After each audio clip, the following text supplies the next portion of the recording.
Tom. Appreciate you jumping in with us as always. We'll start with football. Latest transfer addition, Jaheim Thomas out of Cincinnati, a position that I think some thought Arkansas should add at linebacker. What do you make of Arkansas's latest transfer from Cincinnati? Well, I'm going to challenge you first of all on that. I'm going to be rip-roaring part because I'm headed to a doctor appointment and I haven't had any coffee in me. So I don't feel rip-roaring. I just feel normal. Normal, okay. So, no, any addition at linebacker I think is helpful. I like some of their young talent, but when you supplement that with an Antonio Greer or Jaheim here, you just give yourself more opportunity, to withstand injury, to bring the younger guys along at a slower pace. I mean, when I think of Jordan Crook, I think of a guy who can contribute to you. Big hitter, willing kid, is going to be a player, but is he ready to be a 3-down guy? Maybe not yet. I mean, it's like Chris Paul.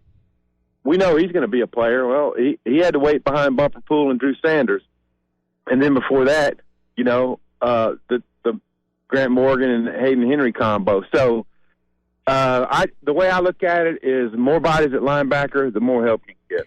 You mentioned Drew Sanders. He goes to the Denver Broncos in the 3rd round. I think some Arkansas fans, based on the mock drafts, were surprised to see him at that point. Tom, based on what we heard kind of heading into this weekend, you surprised Drew fell to the 3rd round of the Broncos? No, I wasn't shocked. I think we talked about this a little bit last week on Thursday that he, early on, he was a lot of mock drafts had him as a 1, but I do think that training at home and, not going to an established place might have had some kind of impact. And then I think there was a little bit of hesitation over just the 1 year's worth of film at linebacker. And even though it's good film, I think dropping into coverage and hip fluidity and that kind of stuff, they wanted to see a little bit more out of it. But I do believe that Drew Sanders is willing. I think he's a very, a high motor football guy, and I think the Broncos are going to wind up getting some value out of having him. Yeah, right there. And I think he's got I made this point last week. See if you agree. He'll have a good chance because of his speed to make a special team. And if you're a 3rd-round guy, you better be ready to make some plays on special teams because that's how you make the 53. I listened to the Sean Payton interview where they talked about him and the Mims, the receiver they got before him. And he talked about he used a term, I wanted to say he said 4 core special teams guys. So I guess that meant all your special teams, punt return, kickoff return, all that. So, yeah, I think they envision him there. And then also the way they want to pressure quarterbacks with him based on where he lines up is I think it's going to factor into their plans. I mean, Sean Payton sounded really high. He's a real technical guy, the way he describes the game. And I got, pretty jacked up listening to him talk about how they want to use Sean Payton. Yeah. I want to come back to Jaheim Thomas real quick. Anything you remember from that game? I just looked up. He had 7 tackles in that game against the Razorbacks. I don't remember anything particularly that he did that stood out. He wore number 7. Anything from that game that, hey, when you heard the news yesterday, it stood out to you? Well, I do remember because I always do a scouting report kind of on the other team. I remember typing in his name.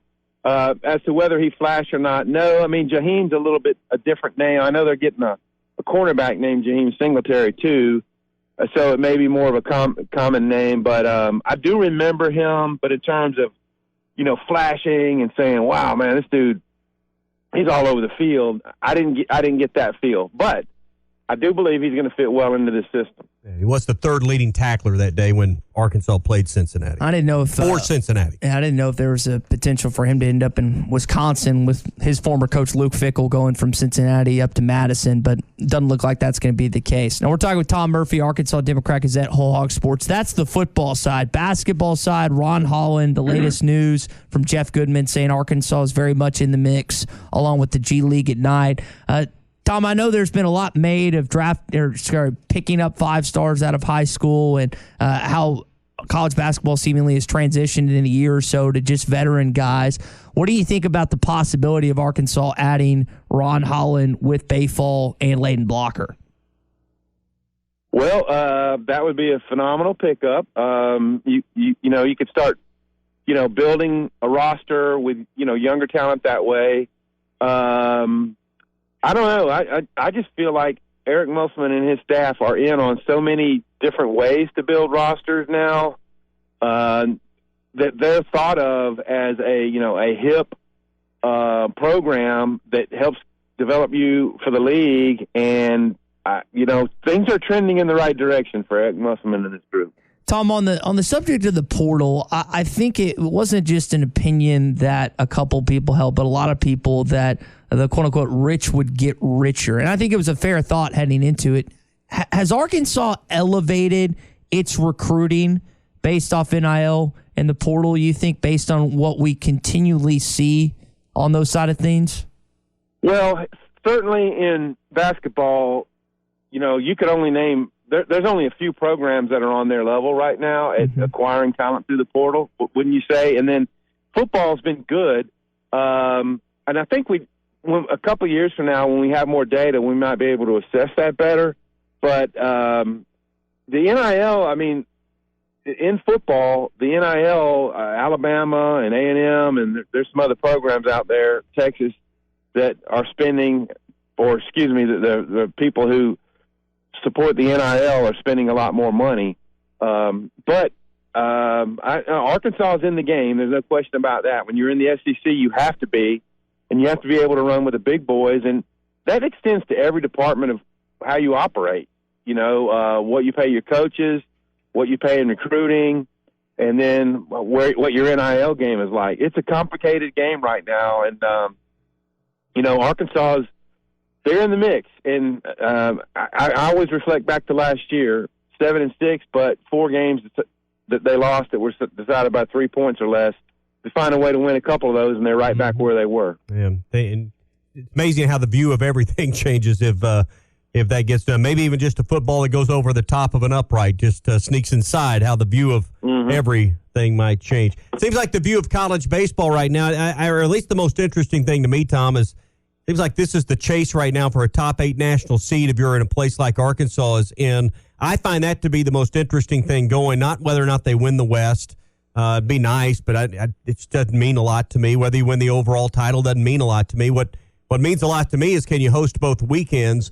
I think the league gets 4 out of the 8. I don't know what you think about that. I'd love to hear it. And I think Vanderbilt and LSU are locks, and Arkansas and South Carolina, Florida, and Kentucky are playing for the other 2 spots. What's your opinion of maybe the postseason setup, the SEC, and what the top 8 national seeds may look like? Right. Well, the SEC certainly has a chance to get 4, and I think it's fascinating to compare Arkansas right now to Arkansas last year. I believe they were leading the West at this point last year, and it looked like they were in there. But what we didn't envision was losing the road series, the home series to Vandy, and then the road series to Bama, and then losing to Bama again in the conference tournament. So you do want to avoid a finish like that. And interestingly enough, Vanderbilt is in the mix again, and they're having a fantastic season. So their RPI is not going to move a whole lot down the stretch. You don't want to lose a series to Mississippi State this weekend. They're struggling, but it's still going to be a tough out. The South Carolina series, they're a big home run hitting team. That's going to be a difficult series to win. And then on the road at Vanderbilt, you'd have to say right now they're favored to lose that series. So you don't want to replicate what you did at the end of last year, but yet their strength of schedule holds up. Their RPI is going to be strong. I think if you basically split your remaining games, if you count tonight, and win in the tournament a game, then I think you set yourselves up for a strong position. The interesting thing is your head-to-head against South Carolina might go a long way in whether one of those teams is in the 8 or not. That's kind of what I think. And Arkansas is at 33 wins heading into tonight. I kind of got my sights set on 40. You get to 40 before you go to Hoover, I think you're a top 8 national seed, Tom. I agree with you, because that would mean winning tonight and then, winning 6 more games. I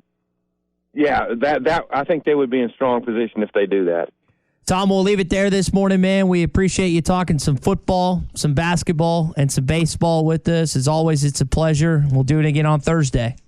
Well, thanks, guys. I hope to be a little bit more caffeinated next time. See y'all.